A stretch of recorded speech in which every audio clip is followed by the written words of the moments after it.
हर चीज़ एक सिस्टमेटिक तरीके से करोगे तो ऑब्वियसली आपके मार्क्स बढ़ेंगे, कोई रोक नहीं सकता। मैंने आपका ही चैनल देखा था, विद्या east. Hi Devagya, congratulations first of all for getting IIT Madras. How are you feeling right now? Thank you sir, I am feeling really great and my family is Okay. Also feeling really great. सबसे पहले तो आपकी और आपकी family को बहुत बहुत congratulation. Thank you और सर। लाइक कि हमने जैसे पता लगा कि आपको आईआईटी मद्रास मिला है, तो हमने सोचा लाइक कि आप भी अपनी जर्नी बच्चों के साथ शेयर करो कि आपने क्या स्ट्रगल फेस किया, कैसे आपने अपनी प्रिपरेशन जर्नी स्टार्ट की, या फिर आपने लाइक डिसीजन मेकिंग कैसे लिया कि मुझे यहाँ जाना है यहाँ जाना है। कई बच्चों के डाउट्स रहते हैं कि एक्चुअली हमें रिसर्च में जाना भी है कि नहीं जाना है।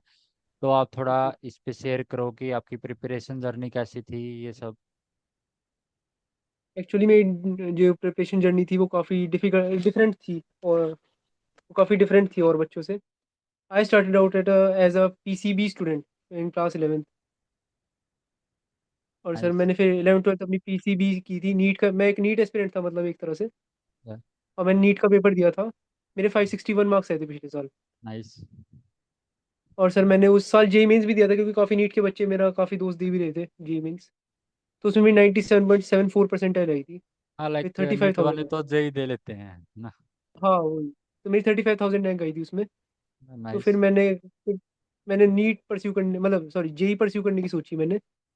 और फिर मैंने ओपन बोर्ड से पीसीएम अपनी परस्यू की। ओके। और फिर सर मैंने जेई, एसेंशियली मेरी इस साल की तैयारी जेई की थी एक्चुअली। ओके। तो तो सर फिर आपने मैं जेई में तो आपका जेई में कितना रैंक रहा ओवरऑल? जेई में सर मेरी जनवरी अटेम्प्ट में 98.2% आई थी। और अप्रैल अटेम्प्ट में 98.87% आई थी, विथ 17,500 रैंक।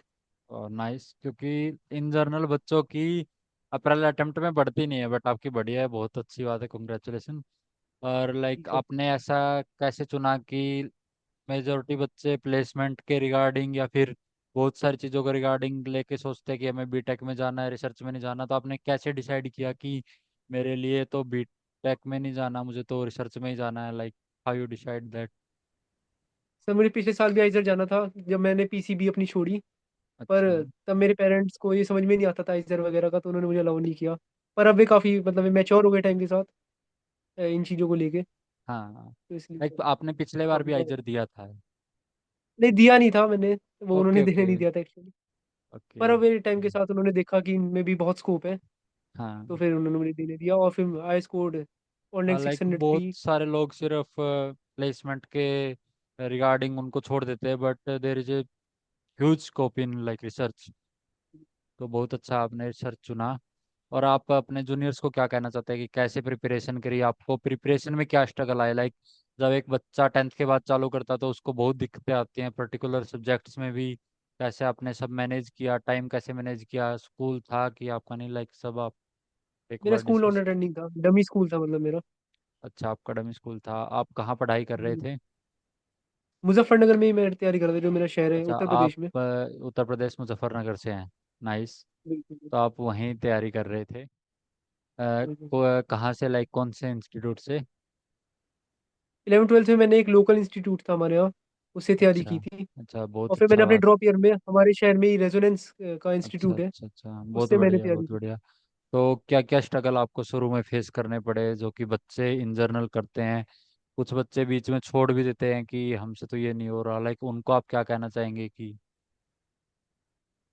बिल्कुल सर, 10th से 11th का एक बहुत बड़ा जंप था, जो कि पार करना कूदना बहुत मुश्किल था उसे। हाँ पर टाइम क्योंकि लगता है, गिव पेशेंस। हाँ बोलो यस। बोलो। मतलब क्योंकि उसे एक टाइम दो, पेशेंस 10th रखो। के बाद एकदम से जब बच्चा 11th में जाता तो सिलेबस में भी एक बहुत ज़्यादा गैप देखने को मिलता है। वो आपने कैसे कवर किया? कई बार बच्चों को लाइक थोड़ा सा पढ़ने के बाद थोड़ा पोर्शन आसान होता है, उसके बाद डिमोटिवेशन आ जाता है कि हमसे तो अब नहीं हो पाएगा। लाइक वो आपको कैसा, लाइक पूरे 3 साल आपको क्या चीज़ मोटिवेट करती रही कि आप कंटिन्यूअसली काम करते रहे? एक अच्छा कॉलेज डेफिनेटली मोटिवेट करता है आपको कि एक अच्छी जगह जाना और एक अच्छे कॉलेज में जाना।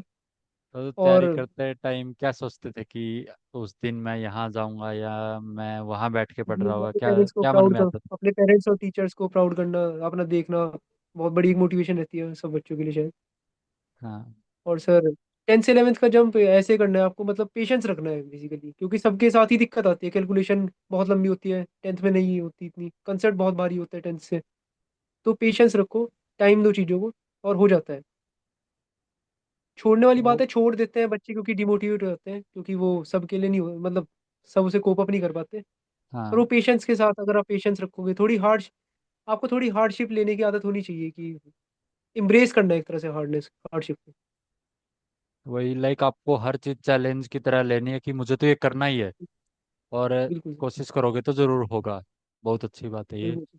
और लाइक कुछ बच्चे और ऐसे होते हैं जो स्कूल गोइंग होते हैं, बोलते हैं कि हमसे तो टाइम मैनेज नहीं होता। तो उन बच्चों को आप क्या कहना चाहेंगे कि किस तरीके से उनको अपना मैनेजमेंट करना चाहिए? देखो, मैं स्कूल नहीं गया तो मुझे इस बारे में ज़्यादा जानकारी नहीं है, पर हाँ मैं बोर्ड के बच्चों को जरूर, जिनके बोर्ड के एग्जाम है 12th में, उन्हें कह सकता हूँ कि आप बोर्ड की इतनी टेंशन मत लो। अगर आप जेई नीट या आइजर एप्टीट्यूड टेस्ट की अच्छे से तैयारी कर रहे हो तो बोर्ड हो जाता है इजीली, 90% से ऊपर आ जाएगी आपकी, अगर आपकी इनकी अच्छी तैयारी है, गुड इनफ तैयारी है आपकी। अच्छा, लाइक तो अभी आपको कोई ऐसा चैलेंज फेस करने को मिला? लाइक अभी जो आपका स्कोर है 98.87 आई 87% है। 87 परसेंटाइल जेई मेंस में, जो कि बहुत अच्छा स्कोर है। तो वहाँ पे भी आपको बहुत अच्छे एनआईटी से ऑफर आ रहे होंगे। जी, एनआईटी जयपुर से आया है मुझे ट्रिपल हाँ। ई का ऑफर। तो और वहाँ से लाइक कि आपको साइड में आप रिसर्च में जाना चाहते हो, वहाँ आपको क्या कोई प्रॉब्लम फेस करने को मिली कि एक तरफ आपका पैकेज है, दूसरी तरफ आपका रिसर्च में इंटरेस्ट है? तो क्या उन दोनों को चूज करने में आपको कोई डिफिकल्टी फेस हुई, लाइक कोई एक्चुअली सर, कंफ्यूजन? मैंने जो ओपन बोर्ड से जो मैंने पीसीबी से पीसीएम में शिफ्ट करा था, तो उस चक्कर में जोसा ने सीट कैंसिल कर दी एक्चुअली मेरी, क्योंकि उन्हें इनिशियली पीसीएम चाहिए होती है। वो तो आइजर एप्टीट्यूड टेस्ट में मेरी अच्छी परसेंटाइल है, मतलब मार्क्स है, तो मैं यहाँ एडमिशन ले रहा हूँ। पर हाँ, मेरा सपना भी कहीं ना कहीं यही था कि मैं आइजर एप्टीट्यूड टेस्ट की तरफ ही रहूँ। और अभी तो आपको लाइक बहुत ही बेस्ट इंस्टीट्यूट मिल चुका है, लाइक आईआईटी मद्रास। बिल्कुल। तो अभी फैमिली वगैरह सब खुश हैं? कैसा फील कर बहुत रहे खुश हैं? है, बहुत खुश है, बहुत खुश है सर। मेरे टीचर्स भी बहुत खुश हैं, और सर सब अच्छे हैं, सब खुश है सर। हाँ, बहुत अच्छा। अभी किस दिन आप जा रहे हो? लाइक किस दिन बुलाया आपको आईआईटी मद्रास में? 25 जुलाई को रिपोर्टिंग है सर। अच्छा, 25 जुलाई को, बहुत बढ़िया। हम्म। अदर थिंग आप लाइक आपके जूनियर्स को क्या कहना चाहोगे कि कैसे उनको मोटिवेटेड रहना चाहिए अपनी जर्नी में? और कभी लाइक हार नहीं माननी। बहुत टाइम ऐसा फेज आता है कि बच्चे सोचते हैं यार अब तो नहीं हो पाएगा, अब तो बिल्कुल मेरा छूट गया है बहुत सारा, मैं क्लास से पीछे चला गया हूँ, या मैं तो इतना पीछे आ गया हूँ कि अब मेरा नहीं होगा। तो उस फेज में बिल्कुल आप बच्चों को क्या कहना चाहोगे कि नहीं, छोड़ना नहीं है, हमें दिन रात एक कर देना है, मेहनत करना है लाइक? बिल्कुल।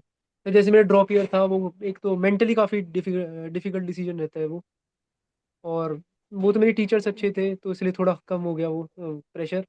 पर हाँ, वो सबके लिए, और फोकस रहना आपको, मतलब पेशेंस रखना है, मेन चीज़ इज पेशेंस। और आपको हार्डशिप एम्ब्रेस करनी है कि ये हार्ड है, सबको, सबके लिए हार्ड है, पर लाइक आपको कि उसके। कभी ऐसा होगा रिजल्ट ना आएंगे जो चाह रहे हैं, वो नहीं हो पाएगा, बट हमें हिम्मत रखना है, पेशेंस रखना है। बिल्कुल सर, मॉक टेस्ट होंगे काफ़ी जिसमें आपके नंबर काफ़ी कम आएंगे, किसी किसी में तो, मेरे भी काफ़ी कम आते हैं, डबल डिजिट में नंबर आते थे मेरे को किसी किसी में। पर हार नहीं माननी। लाइक आपके डबल डिजिट नंबर 300 में से आते थे, जो कि जेई मेंस के टेस्ट होते थे, आई थिंक, है ना? बिल्कुल। हम्म। तो आपने किसी भी किसी बहुत टेस्ट में भी आते थे, पर फिर आपको उस टेस्ट को एनालाइज करके और अपनी गलतियों को, मतलब हर चीज़ एक सिस्टमेटिक तरीके से करोगे तो ऑब्वियसली आपके मार्क्स बढ़ेंगे, कोई रोक नहीं सकता। बहुत अच्छा। Like consistency is the key for success, बिल्कुल। यही कि कंसिस्टेंटली एक सही काम करना है, एक सिस्टमेटिक तरीके से काम करना, कोई नहीं हो सकता है। ओके। तो लाइक आपने जब रिसर्च चुना तो आपने काउंसलिंग के बारे में सोचा, तो आपको कहाँ से लाइक कि कैसे कुछ हेल्प मिली, कि कहाँ आपने कैसे आईआईटी मद्रास में जो भी आपको सेशन मिले, कहाँ से आपने शुरू किया काउंसलिंग प्रोसेस? तो मैंने आपका ही चैनल देखा था, विद्या ईस्ट, अच्छा उससे ही अच्छा, मैंने तो आपको कहाँ से पता थोड़ा। चला बेसिकली विद्या हिस्ट का? विद्या ईस्ट मेरे रिकमेंडेशन में आया था, यूट्यूब में एक बार स्क्रॉल कर रहा था, अच्छा अच्छा, वही आपके मेरे स्क्रॉल। रिकमेंडेशन में आया था। अच्छा तो उस उसके क्रिएटिव ऐड थे काफ़ी, तो मुझे वो काफ़ी अट्रैक्ट करा वो, जो शॉर्ट्स काफ़ी क्रिएटिव थे उसकी। अच्छा अच्छा, तो आपको वहाँ से लाइक कि किस चीज़ में हेल्प मिली, कि क्या आपको फायदा हुआ आपको कम्युनिटी वगैरह ज्वाइन करने का? यहाँ वो जो व्हाट्सएप कम्युनिटी है वो काफ़ी हेल्पिंग है, काफ़ी टाइम से जवाब देती है, और काफ़ी रिलेवेंट जवाब देती है, उल्टी सीधी बात ज़्यादा नहीं होती। अच्छा। बल्कि होती ही नहीं और तो रेलेवेंट बात होती है on the topic of IISER. Hmm, और काफ़ी अच्छी कम्युनिटी है। तो आपको काउंसलिंग में कोई दिक्कत आई या फिर लाइक स्मूथली आपकी काउंसलिंग हुई? बस ये मेरी सब्जेक्ट्स की थोड़ी वो थी, वो तो खैर मेरे सब्जेक्ट्स की वजह से थी, बाकी वैसे प्रोसेस जो जनरल प्रोसेस था बिल्कुल स्मूथ गया सर। सब्जेक्ट्स लाइक कि और आपको बायोमेडिकल लेना या केमिस्ट्री लेना, आई थिंक दिस। हाँ सर थोड़ा सा वही। और सर वो मेरा जो ओपन बोर्ड का थोड़ा वो था पंगा, उसकी वजह से थोड़ा। अच्छा, अभी बाकी सर सब आपको सही। बायोमेडिकल साइंस एंड इंजीनियरिंग में आईआईटी मद्रास में कोर्स मिला है ना? Yes sir. अच्छा, बहुत अच्छा। तो आपने कब कम्युनिटी ज्वाइन किया, लाइक सब कम्युनिटी बनते ही ज्वाइन किया या थोड़ा लेट ज्वाइन किया? कम्युनिटी सर मैंने लगभग 30 45 डेज 30 डेज पहले शायद ज्वाइन की थी। 30 डेज पहले। तो क्या कुछ जो सेशन, क्या कोई आपको सेशंस वगैरह मिले जिनसे आपको हेल्प हुई हो, लाइक? बिल्कुल, जो कि आइजर वो आपने जो आइजर के साथ आइजर पुणे में जो आपने एक बच्चे के साथ पॉडकास्ट की थी आपने, वो काफ़ी हेल्पफुल थी। और वैसे भी कम्युनिटी पे काफ़ी कुछ आता रहता है, वो काफ़ी हेल्पफुल रहता है। तो आप भी, आप लाइक अपने जूनियर्स को क्या फाइनल मैसेज देना चाहेंगे कि क्या आपको लाइक आपने जो अचीव किया, इतनी बड़ी अचीवमेंट है, तो आप अपने जूनियर्स को क्या बोलना चाहोगे कि वो अच्छे से करे ये सब चीज़ें? एक तो अपने टीचर्स को ब्लाइंडली फॉलो करो, जो भी आपके टीचर्स हैं उन्हें प्लीज़ ब्लाइंडली फॉलो करो। होशियार बनना है, मतलब ज़्यादा होशियार नहीं बनना होता कभी भी। अपने हाँ। टीचर से ज़्यादा होशियार नहीं बनना। हाँ, क्योंकि हमेशा उन्हें फॉलो जो करो। आपको और गुरु हैं, जो आपको पढ़ा रहे हैं, उनको तो बेसिकली पहले से ही बहुत एक्सपीरियंस है। वो जो आपको गलत थोड़ी ना बताएंगे, जो कि लाइक। हाँ, मतलब उन्हें पता है आप क्या गलती कर सकते हो, तो वो उसके उसे दिमाग में रख के आपको कुछ बात बोलते हैं। तो उसे प्लीज़ समझिए और उसे फॉलो कीजिए। और कंसिस्टेंसी इज द की, वही आपने भी कहा, और यही बात सच है। सबके सिलेक्शन का कंसिस्टेंसी है। और कुछ बच्चे ऐसा होते हैं कि जो कूदते हैं कि मैं तो ये बुक करूंगा, वो करूंगा, वो आप उनके बारे में क्या कहना चाहते हैं कि किसी कोचिंग का मॉड्यूल लाइक या फिर बुक वगैरह क्या सजेस्ट करना चाहते हैं अपने आप बच्चों को कि जैसे बच्चे मैंने कर भी रेजोनेंस पाते हैं? ज्वाइन किया था तो जैसे मैंने रेजोनेंस ज्वाइन किया था तो उसके मॉड्यूल्स आर इनफ। मतलब मैंने उसके मॉड्यूल्स ही किए थे, मैंने कोई किताब नहीं की। आपका क्या मानना, लाइक कि कोई बच्चा जब बुक चालू करता है वो पूरी होती है या नहीं होती, या नहीं हो पाएंगे, रिलेवेंट नहीं रहता है होती। कि इन जनरल उसमें नहीं बहुत होती? चीज़ें रेलेवेंट होती है। प्लीज़ यूज़ कोचिंग मॉड्यूल्स अगर आप कर सकते हो। मैं तो वही सजेस्ट करूंगा कोचिंग मॉड्यूल्स, क्योंकि उसमें टू द पॉइंट आपकी हेल्प के लिए बने, आपका टाइम बचाने के लिए बने। वो बुक्स में बहुत और टाइम वेस्ट होता है। आपका ऑनलाइन और ऑफलाइन में क्या एक्सपीरियंस है कि कुछ बच्चे ऑनलाइन कोर्सेज करते, कुछ ऑफलाइन कोर्सेज करते, क्या आपका दोनों के बारे में पॉइंट ऑफ व्यू है? ऑनलाइन काफ़ी अच्छी चीज़ है, मतलब पर ऑनलाइन में कंसिस्टेंसी का सबसे मेन इशू है, जो कि सिलेक्शन का सबसे बड़ा बैरियर है। ऑफलाइन में एक टीचर का डंडा है, मतलब टीचर की एक स्ट्रिक्टनेस रहती है कि होमवर्क चेक करेगा हमारा टीचर, और टीचर की आंखों से आंखें मिलानी है, तो you have to do the homework, you have to do the work. जो कि आपका मतलब एक तरह से कंसिस्टेंसी मेंटेन रखने में बहुत वो हेल्प करती है, एक रूटीन बन जाता है ऑफलाइन कोचिंग से। ऑनलाइन कोचिंग भी अच्छी है अपनी जगह, पर फिर वो कंसिस्टेंसी की बात आती है, बच्चा बहुत ज़्यादा डिसिप्लिन होना चाहिए to do the online coaching properly. पर हाँ, वो भी अच्छी है अगर बच्चे में डिसिप्लिन है ना, पर वो जनरली होता नहीं है। ओके। तो ओके देविका, आपसे बात करके बहुत अच्छा लगा। आपने अपने जूनियर्स को भी बहुत गाइड किया। तो बेसिकली जो भी बच्चे जानना चाहते हैं, तो लाइक जो कम्युनिटी की बात हो रही थी, वो कम्युनिटी हम आइसर्स पुणे के स्टूडेंट्स द्वारा बनाई गई है। और students who are want to come in IISERs, उनकी हेल्प के लिए। बेसिकली जब हम आइजर आ रहे थे तो हमें कोई ऐसा हेल्प रिगार्डिंग नहीं मिला था। तो हमने लाइक सोचा कि बच्चों को काउंसलिंग वगैरह में बहुत प्रॉब्लम होती है, और बल्कि कम्युनिटी ज्वाइन करने के बाद भी कुछ बच्चों की डॉक्यूमेंट्स में कुछ गलतियां हुई हैं। कि कुछ बच्चों ने ध्यान नहीं दिया, जब सेशन किया था तो वो सेशन ज्वाइन नहीं कर पाए। तो ऐसी गलतियों से बचने के लिए वो कम्युनिटी बनाई गई है। जो भी बच्चे अभी तक नहीं आए हैं तो वो ज्वाइन कर सकते हैं। इस वीडियो के नीचे आपको लिंक मिलेगा, और बाकी हर तरह के सेशन कम्युनिटी में प्रोवाइड किए जाते हैं। जैसा कि देवज्ञा ने सेशन ज्वाइन किए, तो आप सभी उन सेशन का एक्सेस पा सकते हैं। तो थैंक यू देवज्ञा, आपका अपने कीमती टाइम हमारे साथ शेयर किया। Thank you sir. और okay, thank you. Thank you.